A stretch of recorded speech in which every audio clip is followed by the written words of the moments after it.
In today's tech video, I'm going to show you how to turn the sleep timer on or off on your Apple TV. whether you want to save energy, prevent your TV from running all night, or just need a little extra control over your viewing time.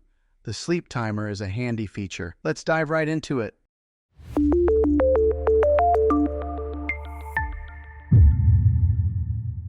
Step 1. Accessing the settings menu. The first step is to grab your remote and head to the settings menu. You'll do this by pressing the home button on your remote, which will bring up the TV's main menu. From here, scroll to the left and select Settings. Step 2.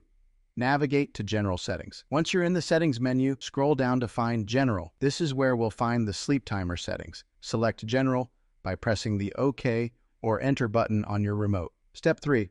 Select System Manager.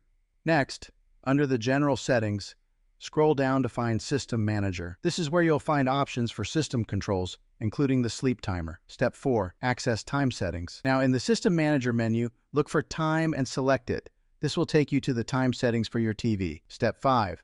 Turn sleep timer on or off. Once you're in the time settings, you'll see the option for sleep timer.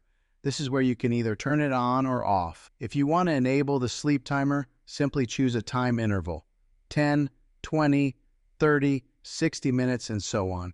If you want to turn it off completely, just select Off. It's as simple as that. Just select the desired time, and your TV will automatically turn off after the set duration. Step 6.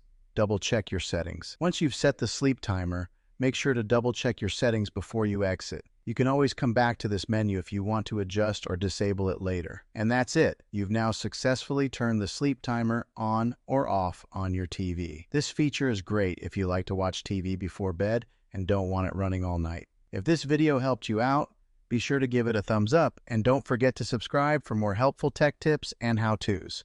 Thanks for watching, and I'll see you in the next video.